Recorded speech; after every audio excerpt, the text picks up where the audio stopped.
Let's get cozy. So a couple years ago, I did a lightning round video at the end of the year where I called it the cozy lightning round video, and I did it in front of a green screen fireplace from my office upstairs. And so this year I thought, why not end the year with a nice cozy lightning round video, only instead of an actual fire, why not? Let me get tucked in first. All right. Feeling cozy. Anyway, we got a lot of lightning round questions to get through, so let's do this.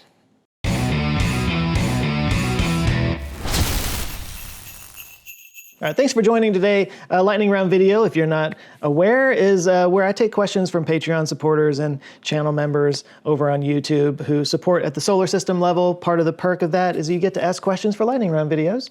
And that's what this is. They're very lightly researched, not as in-depth as the main videos. Some people like them, some of them don't. I do them once a month. I do them only once a month. But they're just a fun way to kind of hang out and answer questions from Patreon supporters. So let's get to the first one. Brian Beswick asked, "Hey Joe, what's on your discovery list to Santa's science for this Christmas? Proof of alien life, a fusion breakthrough, etc.?" Well, if it's something I'm asking for Christmas, it's really more of a wish list for the next year, right? So I'm kind of treating this question like that. Like, what are the science things I'm looking forward to in this next year? It's a bit of a twist on what the actual question was. The actual question was like, what big science thing would I like to see happen? And the answer to that question would probably be either a cancer cure or fusion energy. I would love to see that happen. And while fusion energy is, as always, a couple decades away, a cancer cure might be on the way. I found this article from the University of Massachusetts Amherst about a new nanoparticle vaccine that says it has successfully prevented several aggressive cancers in mice, including pancreatic and melanoma. It says the treatment activated strong immune memory, keeping up to 88% of vaccinated mice tumor-free and stopping cancer from spreading. By teaching the immune system to target cancer antigens, the vaccine showed long-lasting protection and broad potential. So I've been talking about this for a while with the mRNA vaccines thing. I know that people are all over the place on the COVID vaccine, but the rapid acceleration of mRNA vaccine technology that happened because of COVID-19 vaccine, I think is a good thing, and it's going to lead to things like cancer vaccines, which is kind of what they're talking about here. Although I don't think this is actually mRNA, I'm just saying. Like a quote here in the article says, "By engineering these nanoparticles to activate the immune system via multi-pathway activation that combines with cancer-specific antigens, we can prevent tumor growth with remarkable survival rates." So this isn't like treating tumors that already exist. This is more like a vaccine. It's a preventative measure. Like we always say that cancer, the trick to treating cancer is catching it early when it's as small as possible. Well, this is catching it so early that it's still in the cellular stage, when it's just the first few cells. Like it would create these, the cancer cells have these antigens on it that this nanoparticle vaccine would activate your immune system to attack in that very early stage. Cancer has always been a tricky disease to treat because of the fact that it's kind of your own cells that are mutating, so your body doesn't recognize it as a foreign invader, it recognizes it as your own cells because it is your own cells. The long story short of this cancer vaccine that they're talking about here is that it would basically sort of rework your immune system so that it would see these antigens that are on cancer cells, so that it would recognize it as like a foreign invader instead of part of your own body and attack it. As somebody who is very pale, the idea of it being something particularly successful with melanoma sounds great to me. So they're actually calling it tumor rejection. So your body is rejecting the tumor, which is what you want to have happen. Kind of in the same way that if you get an organ transplant and your body rejects that organ, right? So it's the same thing, but it's cancer tumors. So yeah, in these tests with the mice, it says the results were striking. Tumor rejection was seen in 88% of pancreatic cancer cases, 75% of breast cancer cases, and 69% of melanoma cases. Every vaccinated mouse that remained tumor-free also resisted metastasis when later exposed systemically to cancer cells. So they treated these mice and then basically injected them with cancer cells. They tried to give them cancer, and it looks like in between 88 and 69% of the time, depending on the cancer, the type of cancer, it worked. Just to get super in the weeds, it talks here about how vaccines, it says, vaccines regardless of target disease include two main components, the antigen and the adjuvant. The antigen represents the part of the pathogen in this study, cancer cells, that teaches the immune system what to attack. The adjuvant stimulates the immune system so that it recognizes the antigen as a threat and mounts a strong response. And it says many promising adjuvants used in cancer immunotherapy don't combine well at the molecular level. It says similar to how like oil and water separate each other. So to address this limitation, the team created a lipid nanoparticle super adjuvant that can encapsulate and deliver 2 different immune stimulating ingredients in a stable and coordinated way. So that's the nanoparticle bit of this. Anyway, this is super exciting. It's something I definitely am looking forward to hearing more about. So hopefully in the next year we'll see more advancement in nanoparticle immunotherapy for cancer patients. That would be amazing. The other thing I'm looking forward to in the next year is Artemis 2. I really want, when is this happening? As soon as February 2026. Okay, cool, it's coming up. Launch window no later than April 2026. Possible opportunity starting in February 2026. I need to start making plans for that. I've always said I want to see the SLS go up. I don't know how many of these are going to go up at this point with the budget and everything, but I never got to see a shuttle go up, and I really want to see and especially feel those solid rocket boosters, man. I want that. I want to see that. I want to have that experience. So I need to get on the ball with that and figure out how I can get out there and see it. The other thing I was thinking of in terms of like a Santa wish list, and I don't know if this is really a looking forward to in 2026 kind of thing, but I would love for there to be a new social media that is not geared towards rage bait and not geared toward the algorithm only monetizing or only geared toward monetizing content. Like, there's got to be a way to make a profitable social media that is not 100% algorithmically geared to increase engagement through rage bait. I really thought that like Threads and Blue Sky might have been a good alternative, but they seem to be just as rage baity as the rest of them. And I've been talking, about like say things like ground news in the past. I've talked about how like that should be integrated into every social media platform. I mean, we're talking about using AI. Here's a good use for AI. Picking out other AI on social media platforms and being able to determine whether something is geared just for rage bait and whether it's not. These are some of the most wealthy companies in human history, definitely some of the most wealthy companies that exist right now. They can afford to do this, and they won't do it, and it's infuriating to me, and I wish that there was a social media platform that didn't do that. If anybody knows something I don't, let me know in the comments. All right, next question is from Rafe Zero Humor Singer, who asked, in Raiders of the Lost Ark, wouldn't the precession of the equinoxes cause the staff of Ra to give an incorrect location in the map room for the Ark? The sun would be hitting the Earth at the daytime that it would have 3,000 years ago. I took a minute and looked up all this just to see if that's right, because I know that there are lots of, they call them archaeoastronomical, it's a very difficult term for me to get out. Archaeoastronomical complexes. I talked about Chankeo in a video a while back. I know that the pyramids of Giza are aligned with stars and the setting sun and the equinoxes and stuff like that. There's Newgrange in Ireland. So there are examples of buildings that were built specifically to point to certain stellar or solar alignments, right? But they were done 5,000 years ago, a long time ago.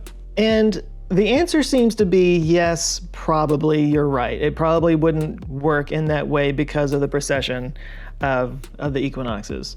Axial precession. Okay, so anybody who doesn't know what axial precession is, we know that the Earth is tilted at like a 23-degree angle, 24-degree angle relative to the sun. Well, that angle, just like a gyroscope, insert footage of a gyroscope.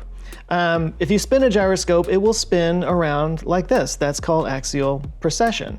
Well, the Earth does the same thing, but it does it over like 26,000 year time spans. I think it's like 25,700 something to make it more specific, but it's basically 26,000 years apart. So over a period of 3,000 years, yeah, that axial tilt would move just enough so that, sun coming through a certain thing wouldn't align exactly the same way. In fact, right now we call Polaris the North Star because it's aligned with polar north. Over the time that changes, like we're just kind of periodically right now facing Polaris. Where did it say? Oh, right now, but yeah, in 3,200 years it'll be Gamma Cephei. Will be considered the North Star. So yeah, I think the short answer is I think you're right. I think that it would not align up correctly. It'd probably be off by a few degrees. But if we're gonna be honest, nothing about that scene makes any sense. First of all, that little gem wouldn't focus the light the way it does. I feel like if you watch the scene, it actually kicks up a little bit of dust. That wouldn't happen. It basically turns the sun's light into a laser. I mean, and by the way, I don't think it actually says in the movie, correct me if I'm wrong, I don't think it actually says in the movie that you have to like stand there at a certain time of day, at a certain day of the year, which is what would be required for that to work at all, unless the beam like directs it specifically at it, in which case that makes no sense, because how would the gem in the Staff of Ra know where to change the direction? I mean, none of it makes any sense. I looked up on a forum somewhere where people were talking about this, and somebody else pointed out that like when he goes into the Tomb of Souls, he goes into the Tomb of Souls and it's just like filled with snakes, but it's like this is a hermetically sealed room that like where are these snakes coming from? What are they eating? There's like how did they get in there? This is a sealed tomb. And somebody else pointed out the fact that like there's all these different types of snakes in that scene from all over the world, so it makes no sense for. I mean, look, we could keep going, but of course the simplest answer to that whole thing is, you know, it's divine intervention. This is a very spiritual movie when you think about it. Everybody's faces melt at the end. Why? Because God. So why not?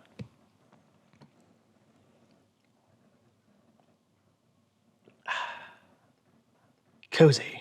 All right, next question is a first ever lightning round question from Dan M., who asked, UVA's Division of Perceptual Studies has spent 50 plus years researching young children who recall verifiable past life memories. What's your take on academic inquiry into such phenomena, science or pseudoscience? Okay.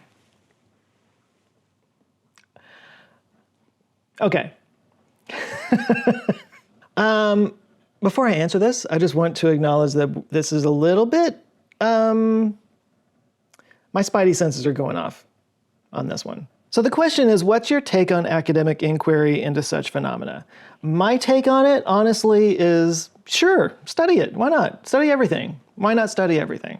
I know that the argument against it, and I can see people typing it out already, is that there's only so much research funding to go around, and that money would be better spent on things like, you know, a cancer immunotherapy or something like that. Like that the money would be better spent toward things like that than something more fringe or, in your word, pseudoscience. And I get that argument. I am going to just sort of set that aside for now, though. But I definitely do come from the idea of like, you know, why not research anything? If somebody has a particular interest in something, even if it is fringe or pseudoscience, why not? And who knows what might be found while researching that? You might find some other interesting thing that could be useful in some way.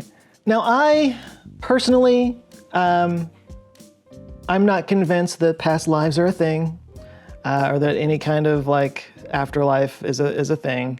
As much as I want it to be true, I just don't know that the evidence is there. I tend to believe that the world, the universe, is kind of ruled by randomness. And what we see as sort of evidence for things like this is usually a lot more just a wild coincidence. And it seems a lot more miraculous because it is such a 1 in a billion kind of thing. But when you live in a world with 9 billion people in it, 1 in a billion things happen. I mean, to that one specific person, yes, that is an amazing coincidence or an amazing thing that happened. But around the world, like you're in a chaotic system with 9 billion other people. And around the world, many people died that night. Of those people that died, probably most of them, almost all of them have families. And we all have dreams every single night. And we often dream about people that we're close to, people in our families. So like each one of those things are not that unusual. When it's all put together, it seems miraculous. Now, I have not, because this is a lightning round video and it's not as heavily researched, I haven't had a chance to really go through UVA's, their output, their papers and stuff like that. I can't really get into the veracity of the type of research that they're doing. But if the question is it worth studying? My answer is, I think so. Sure, why not? Why not study everything? And even if it is pseudoscience, I think as pseudoscience goes, this is fairly harmless. You know, this isn't like convincing people to not, take vaccines or do things that are unhealthy or anything. Like this is just more of a belief thing, I suppose. And I've never been against people having beliefs. I think that life is hard, mortality is a heavy weight that we all carry, and whatever gets you out of bed every morning, I am not going to take that away from anybody. Whether it's science or pseudoscience, I personally would lean more towards pseudoscience. But whether or not it's worth studying, I say it's worth studying. If somebody feels like studying something and they're doing it in a real academic sense, why not? All right, next question comes from Sai. Since AlphaFold has discovered all the protein folds, what has come of it? What amazing breakthroughs are we waiting on? So, quick explanation of what AlphaFold is. It was a Google DeepMind project, and it's basically designed, it's an AI that's designed to predict how proteins will fold.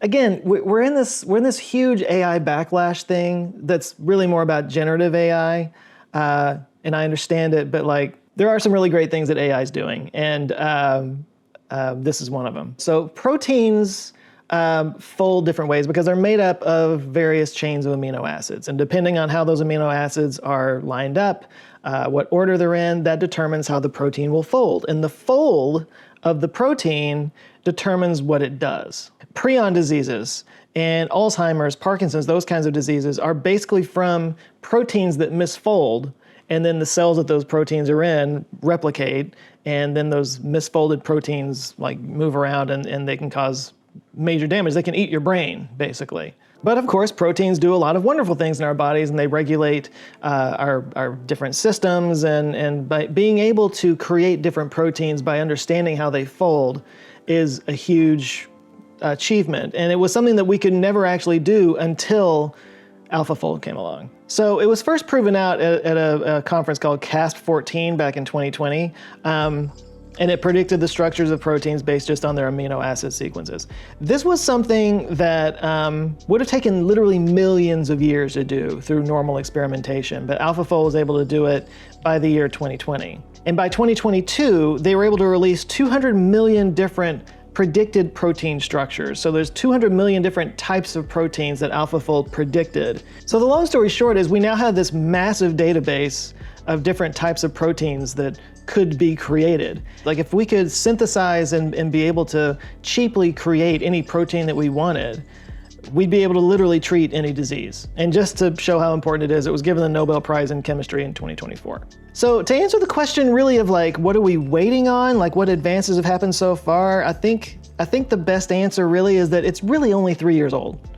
So it's still new, it's still brand new. We're not gonna have like, immortality right out of the gate. But a few things that they've been working on, this is from Google DeepMind's website. They've been working on strengthening bee immunity. Remember we had the whole bee colony collapse disorder thing happening a few years back. This is something that actually has been used to help fight that. It says it finally helped to reveal a polypoprotein B100, which is the structure of the central protein in LDL, the bad cholesterol. So this can lead to preventative heart therapies. Some of this has been used on food crops to increase stability in regions that are warming and the climate is changing and whatnot. And also it's been helpful to create enzymes that can break down plastic. Like I've talked about plastic recycling before. Like there's the recycling where you literally just melt it down and then reuse it, which there's only a handful of types of plastic that you can do that with. But there's like chemical recycling where you literally break it down to its component chemicals. Like plastics are basically just long chains of polymers that operate in different ways. And creating these kinds of enzymes through this protein folding will make it possible to have these enzymes break down the plastic into their component polymers, and then you can reconstitute it however you want. So you could take that and create all new plastic that operates and works just like brand new plastic. That's another problem with plastic recycling is you can melt it down and reuse it, but it becomes less viable over time. So that's just a handful of things that we're seeing right now. None of them are like really crazy groundbreaking, although the heart disease one would be really good. But again, it's been 3 years. There's plenty of stuff on the way, and I think it's kind of just wide open. Like it really could do anything. It's really exciting. It's really cool stuff. All right, Fishtail asked a quick one. He said, what is your dream holiday vacation? I don't normally travel for the holiday. I mean, outside of going to see family, I'm much more of a sit at home and chill kind of guy. I'm definitely, it's the end of, like, look, cozy, see, cozy. I'm a cozy guy. I'm much more at the end of the year all about like taking it easy for a couple of weeks, hanging out at home, chilling with the dogs. I'm looking at the dog right now. Well, let's see. So last year we actually went to, we had our host daughter staying with us, and she had never seen snow before. So we went to Breckenridge, Colorado, on New Year's. It wasn't at Christmas, but it was at New Year's, and that was great. That was great. So yeah, I definitely recommend Breckenridge over the holidays. Snow everywhere. Everything was lit up. It was beautiful. I did slip on some ice and kind of busted my hand, but other than that. I was holding a pizza, a large pizza, and I didn't see the ice spot, so I slipped. I will say, though, save the pizza, because that's what heroes do. I've also been curious about the big Christmas markets that they do over in like Switzerland and Germany. I've seen, videos of people taking tours of them. That looks great. We have to do that sometime. But yeah, my dream holiday vacation is usually just chilling out here at home and being cozy and eating cookies. All right, we got one more question, but before we get to it, we need to bless the new channel members and Patreon supporters with the power of Zoe. Let's list them off real quick. We've got Jason Connor, Don Lee, Miss Mary 420, Jesse Dollamore, Bill Walker, D-Tac Chase, Timothy Norton, David R. Bauer, Ryan Berry, Brett Gallagher, Eric Grolbecker, Allison Lee, Dan M. from the question earlier, Simba, Chris Knight Fan 85, and Sevi. And for members, we have No Visible Personality, Tom McCartney, Joseph Gilmer, Bobby Sparks, Robert Jones, Brandy Butcher, Winston Bolin, ERCWST, John S., Angel Man, Wilson Nicholas, Space Monkey, John Lemke, Asif Lev, Pete Giatrakis, Electric Vehicles Innovator UK, Sasha Skalatsky, Zachary Blair, Cal Walker, Daniel Osborne, Jordan, and ADLC. Thank you guys so much for your support. If you would like to join them to ask a question or to just join an amazing group of people over on our Discord and our Patreon and everything, you can go to patreon.com/answerswithjoe or just click the channel membership button down below. We may have a wild Phoebe appears. What's up, Phoebes? You gonna be in my video? You wanna be in my video? She has no tail. It's just a little nubbin that does this. All right, last question goes to Donna Sawyer, who asked, do stun guns incapacitate a person that doesn't feel pain? Asking for a friend. Yeah, some interesting friends, Donna. Friends who tase together, stays together. Sure. So the answer, yes. That is an absolute yes. Yes, it would still incapacitate a person, whether they could feel it or not. Had to look this up. This is one of those things that will probably get me on an FBI watch list at some point, the things that I search for. Every writer can understand this. Okay, so yeah, stun guns are painful, but they're painful because they lock our muscles. It shoots pulses of electricity through our bodies and it causes our muscles to seize up. And of course, that's very painful. So to a person who doesn't feel the pain, I did a video a while back on congenital insensitivity to pain, CIP, also sometimes called CPA. I forget what the A stands for. But somebody who has congenital insensitivity to pain would not feel the muscle contractions as pain the way that we do, but they still would have muscle contractions that would keep them from being able to walk or run or whatever. But yeah, the CIP condition is really interesting. I talked about it in the video. We can link it up here. But no, it's interesting because they can feel things. Like they still have nerve endings and can feel touch. They can feel heat, cold, all the things that we do. But once it crosses a certain threshold into pain, they don't feel it anymore. And it's because we have these different sodium ion channels in our nerves and they all serve different purposes. And it's kind of like when the pain gets to a certain point, it kind of jumps to this pain channel. There's like a pain channel in our nerves that just functions differently than the rest of our nerve center. So yeah, somebody that has CIP would basically all their muscles would lock up and they would fall to the ground, just like everybody else. They would be incapacitated.